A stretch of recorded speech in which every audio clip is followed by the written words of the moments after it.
It's 7:06 and getting destroyed by the sun. Heading to Morrow Mountain. night hike. Almost said night hawk. No, night hike. That's impressive.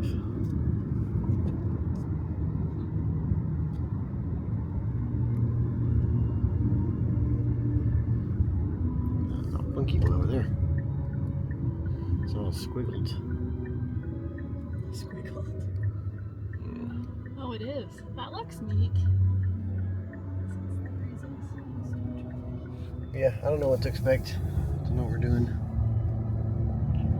Got my light here. I'll turn my hat on backwards because it's like elevated. But anyway, we'll see.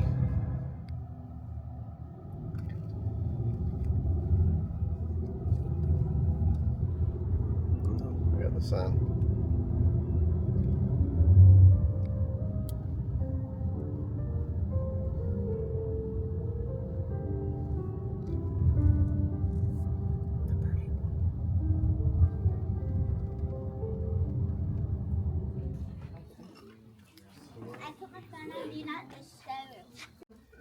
So behind me, you've got Ranger Dawson. He's going to be with us this evening, and my name is Alden. I'll be helping out on the hike as well. But what we kind of want to address to begin with is, how many of you have ever been outside at night?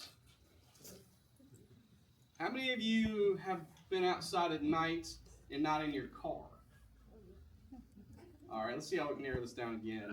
How many of you have been hiking at Morrow Mountain State Park on a trail after dark? Ah, there we go. There we go. Someone's got some experience. So what would you recommend while we're out there on the trail to do in order to stay safe? Make sure you know where you're putting your foot down at. Absolutely. Absolutely. A word to the wise. But while we're out there, we're kind of going into the realm of darkness. It's nocturnal life. So when I say nocturnal, I think we can all understand that's animals that are active at what time of the day? Night. But did you know there's two other expressions? There is one word that means you're active during the day, mostly like people. Any guesses?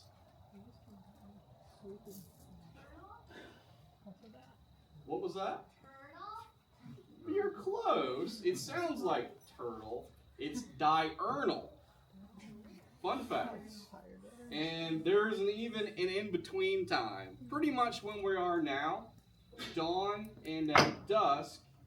And that word is called... I know. Huh? Crepuscular. Say it out loud. Crepuscular. Crepuscular. Good job. Brownie points for you. I would say stickers, but I'm bringing stickers tonight.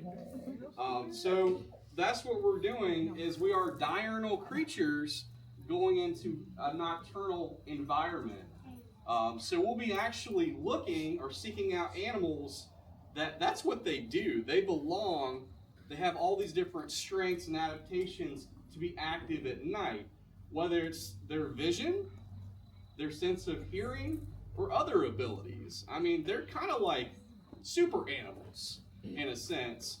And I'll be talking a little bit more at our first stop about bats, because everybody loves a good bat, right? Yeah, absolutely. But the first thing I want to talk about is something I think we've probably all seen. Who's heard of the deer in the headlights look? Yep. So deer in the headlights never fails. If you flash a deer with your high beams at dark, they just stand there. For the most part. At Morrow Mountain, that's pretty much what they do. They're like, what do I do now? I'm kind of like helpless. I'm kind of like stuck in the middle, like blank stare. So with that though, you always see the eye shine. Most part you do. So that comes from the tapetum lucidium, which is a tissue behind the eye. It shoots back a different color of eye shine. And it's actually, depends on the type of animal, you could get a variety of things. You could get orange, you could get red, you could get white. And sometimes, maybe cats or dogs have a different color eye shine than something like crocodiles. I just found out today. Crocodiles have an eye shine. Alligators. It's wild. But the takeaway is, if you're active at night, you need certain abilities, and their night vision, or how they get it through that type of organ in their eyes, that tissue, gives them that extra ability to live out at night, to be active and hunt their food, and all that good stuff. Bats are kind of like that in a way. They have some super abilities, but things like coyotes, right? Mm-hmm. Which we do have here at the park, I've been told. I've not been camping at the park yet, but they're out there. Bobcats, things like that. Excellent ability of vision. So that's kind of moving on from it. I'm going to talk about echolocation at the bat stop. And we've covered everything else. Yeah, covered diurnal. Does anyone know what might be a crepuscular creature? Do y'all know what we were talking about? What might come out? Is there any hunters here? Deer. We got any hunters? Yes. Deer, right? Well, getting to stand in the morning before light in that twilight period, deer like to come out, right? What do you think? Has anyone heard of deer before? Or used a deer call? I got me a little deer call here. Pardon me if it sounds horrible, but I'm gonna do my best. This is gonna be a mature buck.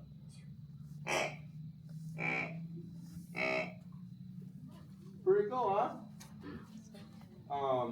But yeah, so that's one of the things that might be crepuscular. Y'all think of any other creatures that might be?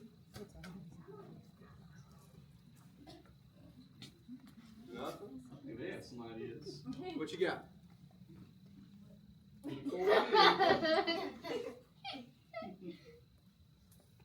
Okay.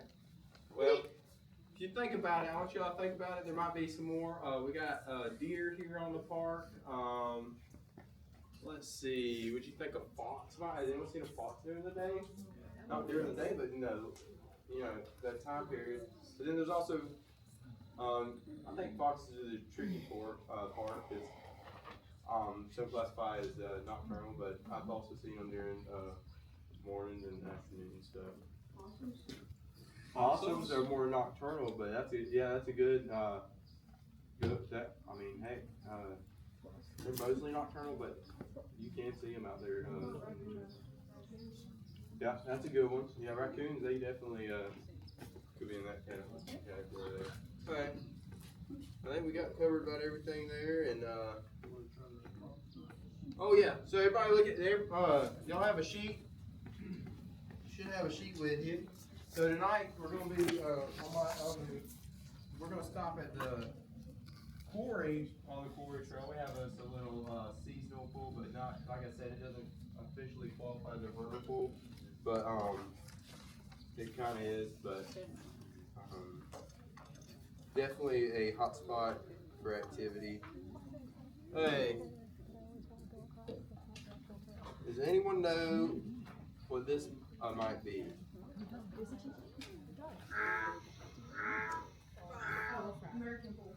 American bullfrog, right on the money.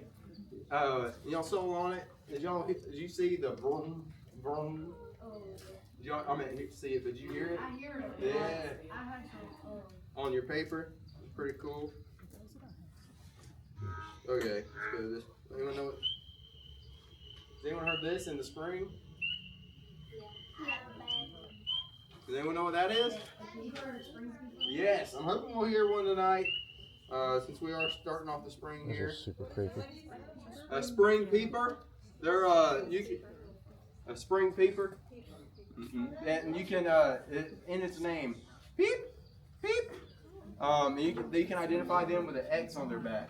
They have like an X on their back. All right. Oh.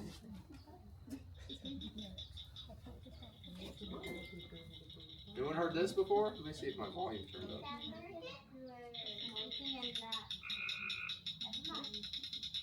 Look at your sheet. What does that sound like? And how'd you know? Just hitting each other? Yes, that does sound like. Okay.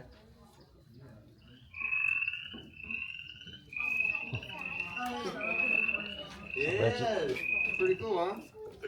Legend of Boggy Creek Frog. Anyone know what that one is? Yeah, the green tree frog.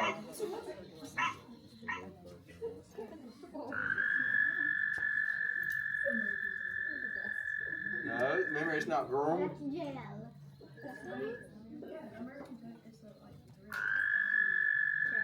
Oh, American toad. Oh, sorry. Yeah, I misheard. I was thinking we said bullfrog. My bad. That is American toad. I heard American. I went straight to bullfrog. Oh, my bad. Okay. You want to cover owls, or you want to do that later? We'll do that later. Okay. So hopefully we'll identify some of those tonight. Yeah. And hopefully we'll you might be able to get if we time it right, hopefully we'll be able to see some or hear some bats tonight. Oh. Yeah. So, well, the park installed a bat box just down past the restrooms. There's a large clearing. This what I have in front of me is more of like a personal, or I would say more of like an individual, very small bat roosting box. What you see up on the pole out there is going to be like ginormous. It's going to be like 10, 15 times the size of this. And the park ranger that built it, she got the plans for what was called a rocket box. So it's like it's going to be launched into space. Very high occupancy. And we did actually look at the trail yesterday, Ranger Dawson and I. We saw some bat guano underneath. So there could be at least a few bats using that rocket box. But that is one of, I think, 4 that we have installed around the park. Actually, my friend here by the post, that's actually that species of bat. Can you read that out loud for us? Big brown bats. Big brown bats are what those boxes were designed. Read the other part. So, if we're lucky, we might see some flittering in and out. They're kind of that crepuscular nighttime category. So, just one example of a bat box. While it's still daylight, you can see it. But we're going to start the trail officially. If anybody needs to take a quick restroom break, we're going to head that way. So we're not really starting to hike yet. We're starting to hike to the bathrooms. So here's our bathrooms, then we need the restroom break before we go to our next stop. That's like, oh my God, that's so exciting. That makes it so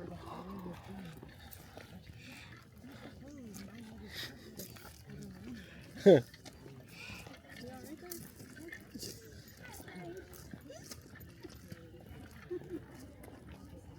The bat. There it If y'all is. look up, you can see some of our bats out here. Awesome. There's, oh. Don't fall. I got him. Yeah. They look so much bigger than they actually are. Yeah. This is awesome. Down there eating your bugs down there. Please come in my house and get a Ah, tree of them. Oh.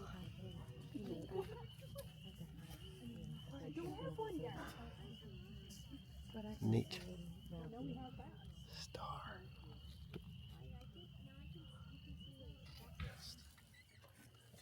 A lot of folks here, they believe they're not myth or legend. They believe they actually exist.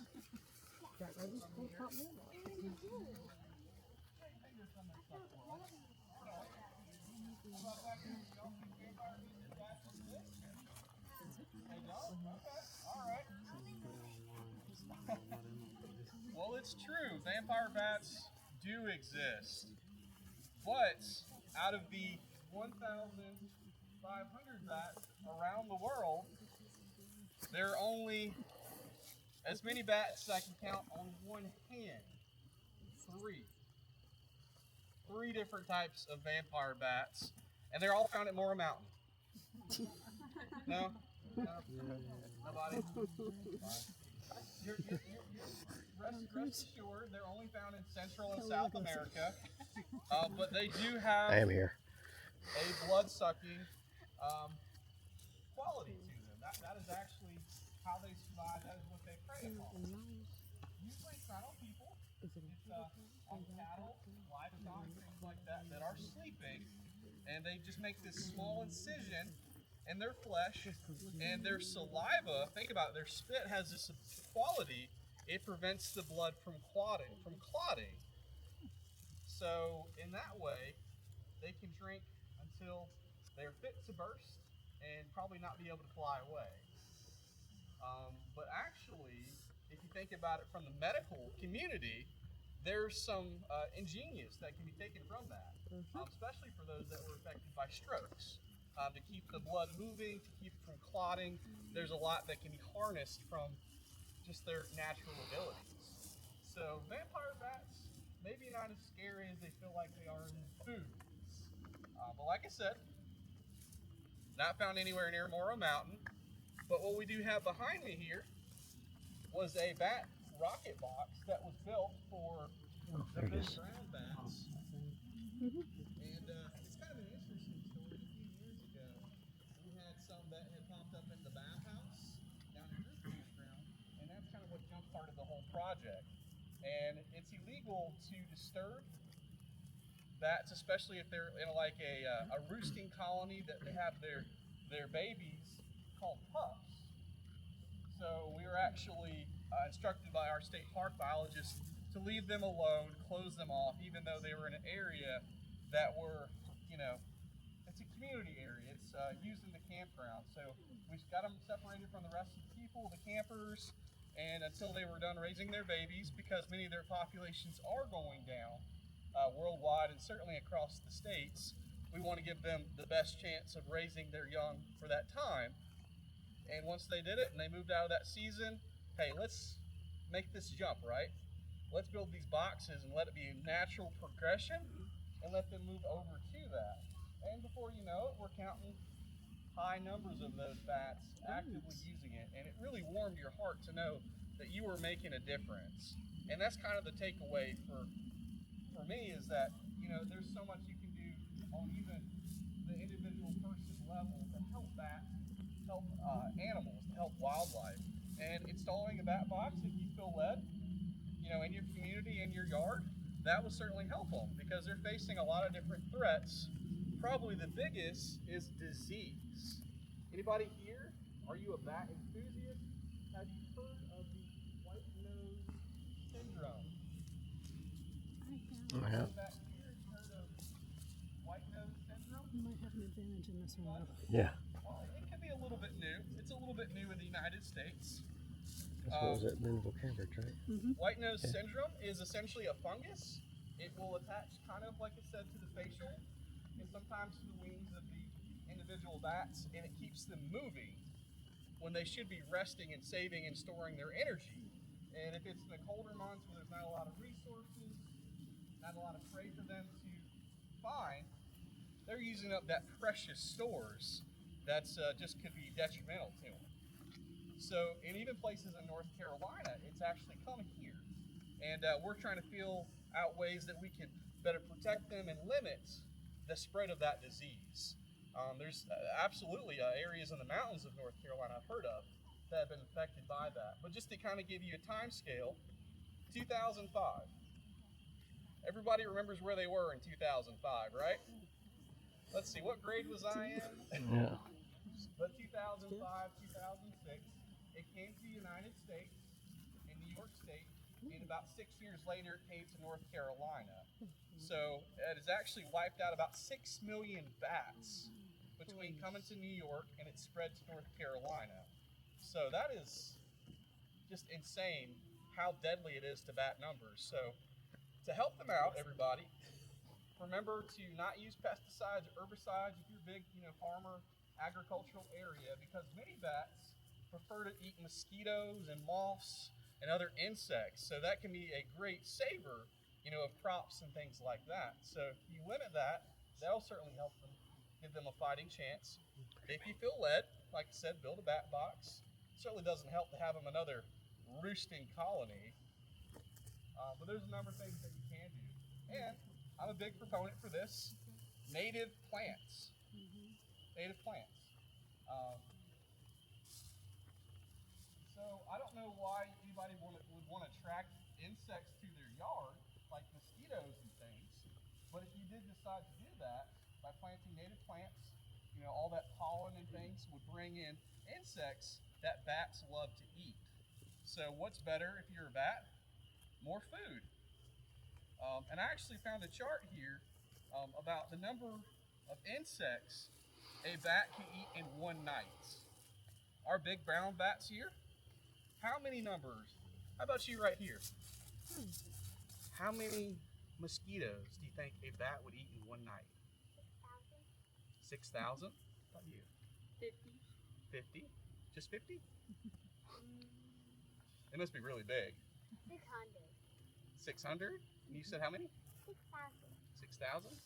Anybody else down here? You have a guess at how many bugs a bat could eat in one night?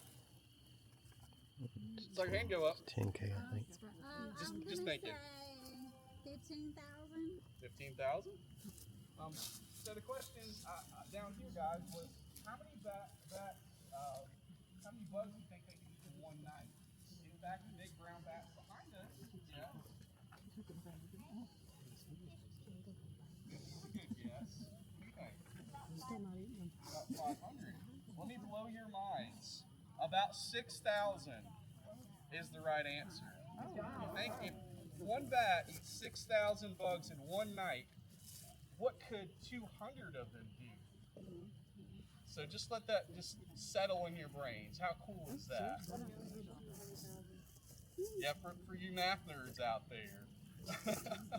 Thank you for doing that. But yeah, there's a lot of different things you can do to help this. Before we move on to our next stop, like I talked about at the very beginning, 1,500 kinds of bats in the world, only 3 suck your blood, and there are 17 kinds of bats that are usually found in North Carolina. Many of them just eat bugs. We call insectivores. And Morrow Mountain, we're doing our part with our rocket box to kind of help them out, get them a jump start.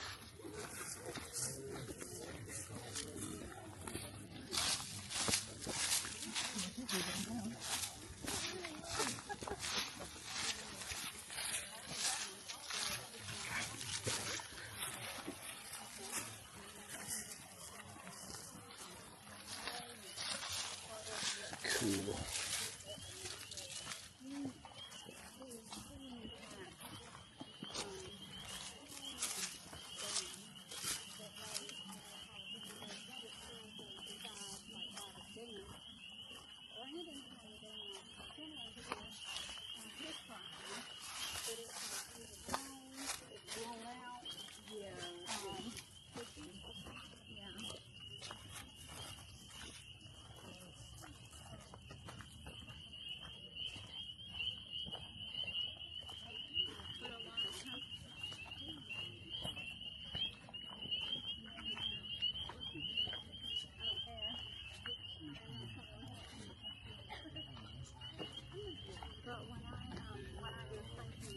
Anyone notice anything?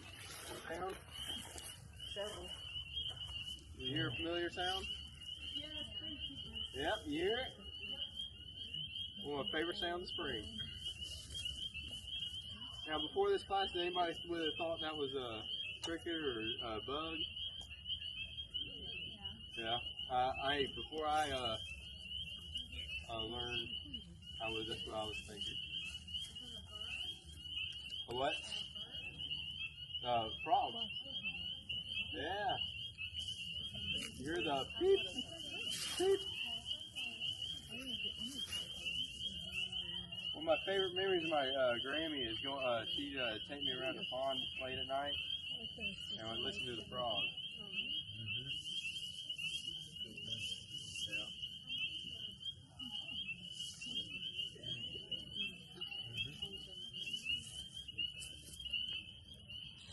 See if we can squeeze everybody in here.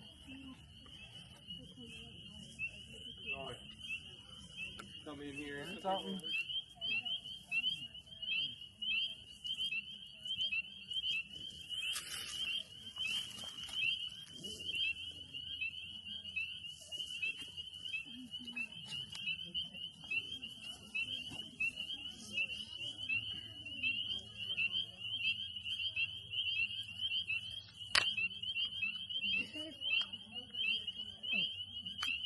Are y'all seeing the egg masses?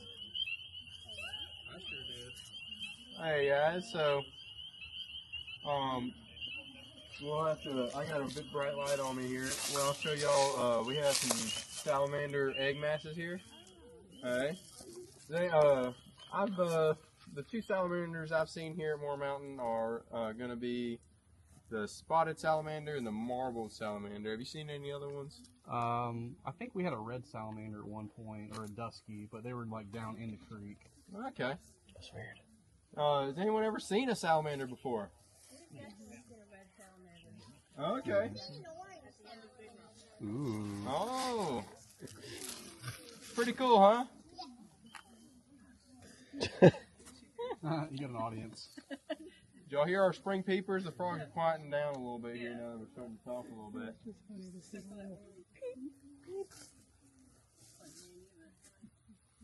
Damn it.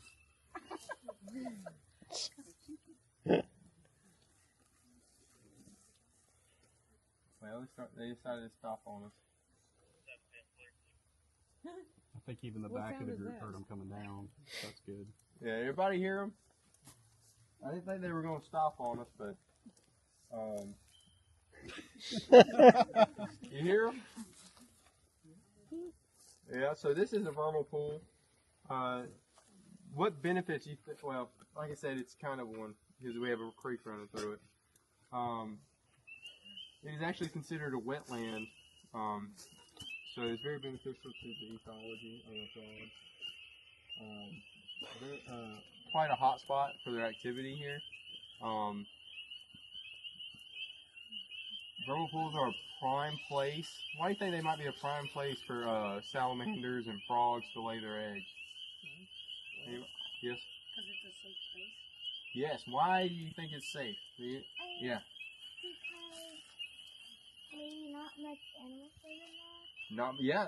Would you say if it dries up, you think fish can live in there year round? Yes, they don't have no pesky fish eating their eggs, right? So yeah, so like I said, prime place, low predation there, and so they don't have any predators preying on their eggs. I probably shouldn't talk too loud. But yeah, so very cool place. Anyway, so this is our quarry here at Morrow Mountain State Park. Back in the day, the CCC quarried out argillite. Yep, quarried out argillite here on the rock face here.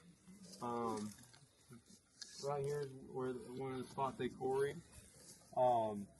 Which you can see at the shelter B. You can see where it was built in our bathrooms right there. You saw all that rock work, and you see it throughout the park. This is one of the places they got it. Does anyone know what the CCC stands for? Yep, Civilian Conservation Corps. I'll talk a little bit more about them at one of our other stops, but they're really cool thing to talk about. What's the one about the marbled and the spotted salamander? Oh yeah, hey, so I was just actually informed. Alden told me something I didn't know before about the marbled and spotted salamander. Apparently, the marbled salamander lays its eggs before the spotted, and they do this because their eggs will hatch faster, and then they'll be able to feed on the spotted salamander's eggs Later in their life cycle. Yeah. later in their life cycle. Pretty cool, huh? Pretty cool adaptation, right? Yeah. Not for the spotted. Yeah. No, they're breakfast. But we love our wetlands here. This is one of the best examples, I think, in the park. Yeah. But yeah, you think there's any other animals like frogs that use these wetlands? Yeah, reptiles. Definitely are a fan of these for both. They eat their frogs, companions that are using it, and well, it's just one reason that draws them. You got the birds that come in here to prey on the animals, wildlife or a water source. Yeah. So I'm only really hearing spring peepers. I don't think I heard his chorus frog. I haven't heard any yet. Yeah, I was hoping to hear a chorus frog. It's kind of a bummer. Yeah. Am I missing anything? You add anything? I think you're good. Yeah. Does anybody have any questions about the quarry or anything we've heard here with the frogs? Can we see the egg mass you were talking about? Yes, I'll Yeah. show you that. And also, we can see if we see a bullfrog. Does anyone know? Has anyone went bullfrog gigging? Yeah. Yeah, one of the ways you use a light to shine, see the eye shine, right? What we talked about earlier. Yeah. So let's see if we can see any here. Anyone see any eye shine? I'm not seeing it. Well, I was hoping. No, so our egg masses over here, the salamander egg masses. So does anyone know the difference between frog, toad, and salamander egg masses? Oh, so egg mass. You see the little tadpoles? Hey, am I right with the gills? That'd be a salamander, right?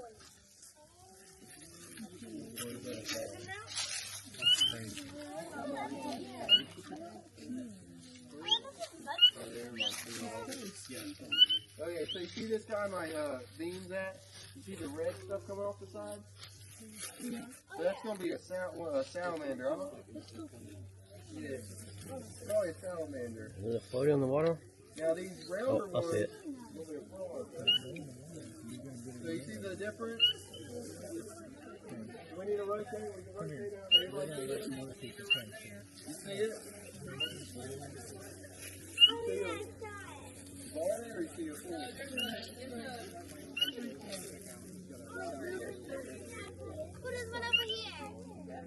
You see that guy?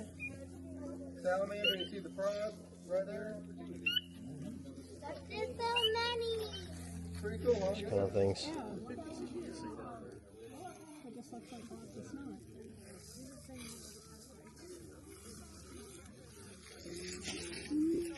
Wow. Cool. It looks so awesome.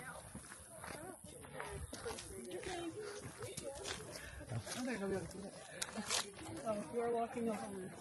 These are there. I was ready to catch you. Well, no, thank you. That's cool. Ready to do what I could from this side.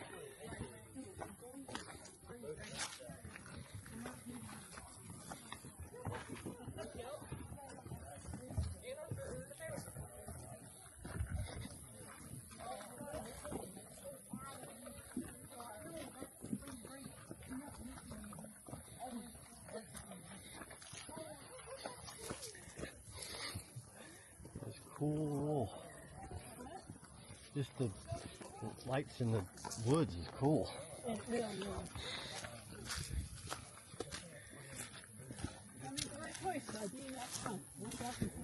Yep.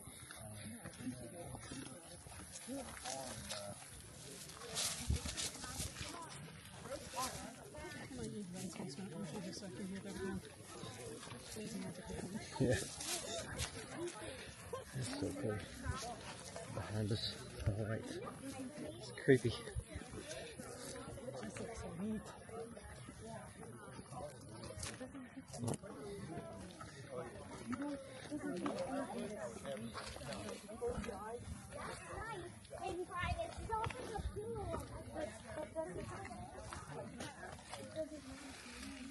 Yeah, that would be good if we could do more things and go up there and look at the pictures. I have to come out. I think she's off tomorrow. She's going out because she's not feeling well. Very well.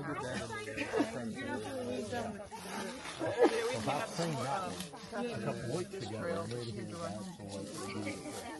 So, if y'all would do me a favor, if you're in a comfortable, make sure everybody's in a comfortable spot. I want if we can cut all the lights out, I want to have a moment of silence, and I want y'all to just enjoy the darkness and all the sounds, and just soak it all up. And also, don't forget to look up. Our stars are starting to come. Let's try new light again. I'm just gonna get adjusted myself, my eyes. There's this blinding white one in front of me.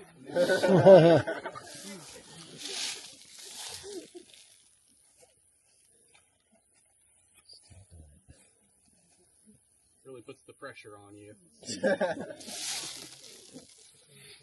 All right, let's try that activity for like maybe another minute. Just like Ranger Dawson said, just listen to the night sounds. Think in your head, like, do you remember that we talked about already? Don't forget to look up. Just try that for another minute. Let things kind of calm down. It's important for the wildlife.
so insane. What? That's just this. It's absolutely insane. So if it was over right now, I'd be happy. Well, I wouldn't be happy if it was over. Just saying, like, satisfied.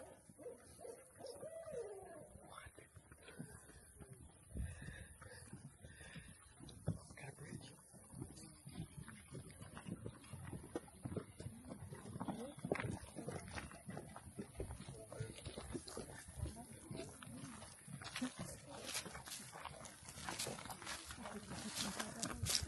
Huh?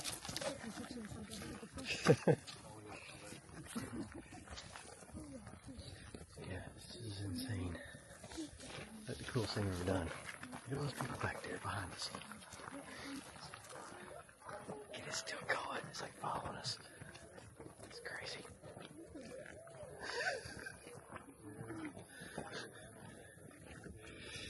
Wow. Yeah. You know he saw us. He's like, what are those stupid humans doing down there?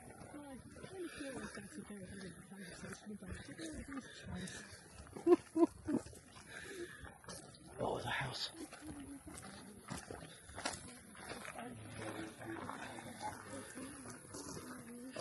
Oh, we're going to talk about this house. Keep y'all gathered around. Do. Yeah, around. Did everybody see the owl in here? Does anybody have do y'all know what kind of owl it was? Yeah. Barred owl. Y'all, it's on your paper. Who cooks for you? Who cooks for y'all? Or you all? Y'all hear that? Then y'all heard the other chatter, but there's a little tune right there. It's really cool. I think there were 2, potentially 3 came in. I'll let y'all, I got goosebumps when I saw them coming in. Okay. Yeah. I know y'all probably like, man, we're just staying here forever. But that's amazing, I'll tell you. They are so silent. I mean, as big as they Yeah. are. Had no idea they were coming in. No, it's crazy. I mean, all of you back there? We're missing some people? Yeah, there's more back there. Okay. Wait on it.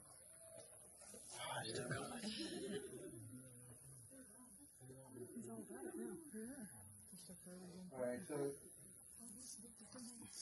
let's see. So his first call, did y'all hear that first call? He went from the lowest, the smaller bird to the larger bird. Because we want to call in the small, try to call in a small one first in case we don't want to bring big ones in there and scare the small ones off. So we want to call small to big and try to get one. So basically, the first one we called was a screech owl. Did y'all hear that?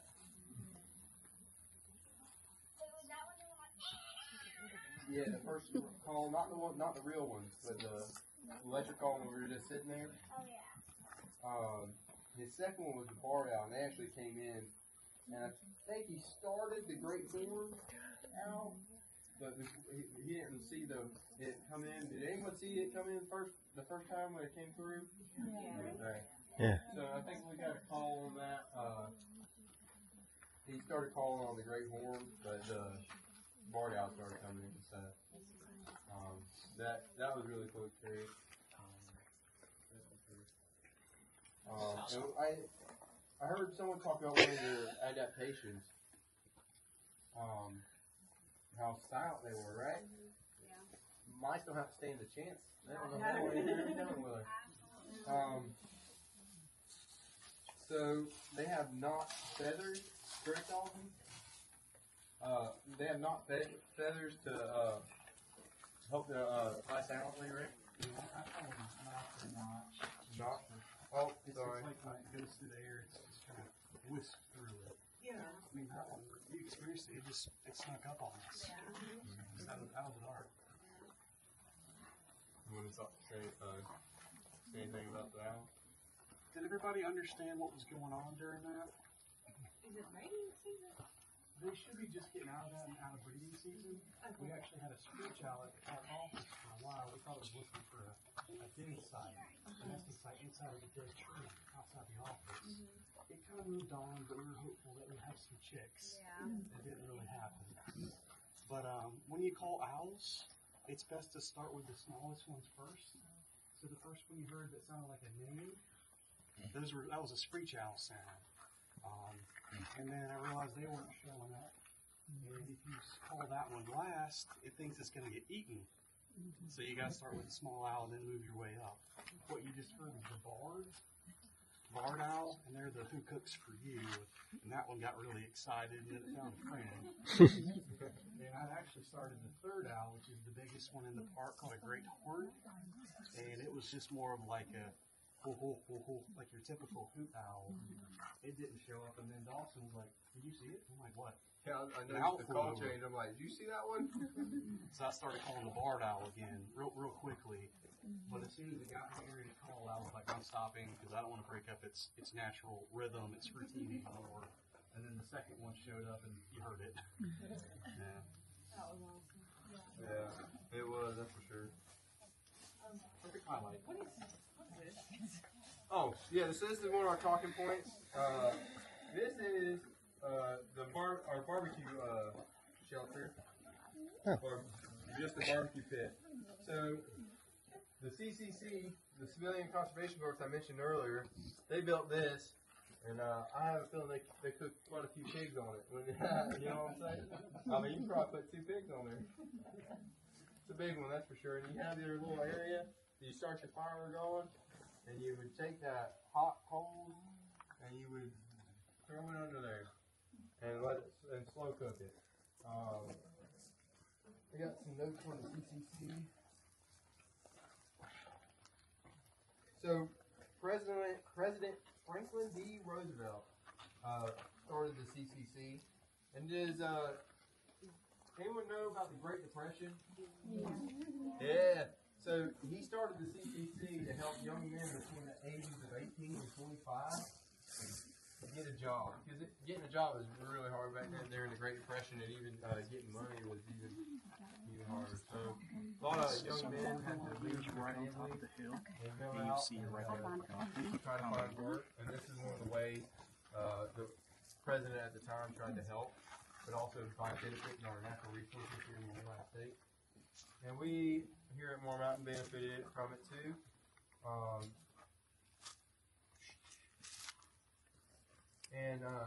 Basically, the CCC began to work here at Morrow Mountain in 1935. That's a while ago, huh? Main office. Now it's been some of it's been updated, but it's still the foundation was put in place there. But yeah, so this the stone they quarried, Argillite, they used that to build the majority of the structures here in Morrow Mountain State Park. Morrow Mountain State Park also I forgot the other group. Guys, if you haven't heard, we are one of the 4 oldest state parks in North Carolina. So back during the Great Depression, we only had 2 additional parks. Mount Mitchell State Park up close to Asheville, and Fort Macon down there by Emerald Isle and all the coastal regions. So between us and Hanging Rock, it's kind of a bit of a dispute who was the first state park among our pair, but we both were created about the same time. Morrow Mountain actually opened, I think, in 1940, and kind of the big draw at the time was we had a swimming pool. Yep. It still draws people today. Actually, back then they had a diving board and a deep end back then, and we changed it, but it was originally had a diving board and a deep end in there. I'm sure they changed it due to liability reasons, but yeah, it's really cool. The history that this park has. Morrow Mountain was the first pool that I saw that had a wheelchair vehicle. All right, well, this is the outro. We did a nature night walk, which was pretty cool. I don't know what you could see, but Kimmy. That's Kimmy. Kimmer. Kimmy! Got any comments? I wasn't prepared. Seeing the owls was really, really cool. I didn't realize their feathers were a certain way, so you can't hear them flying. Yeah, they have special feathers. That's why they don't make any sound. And here, speaking of not making sound, here is the noisemaker, Kenny.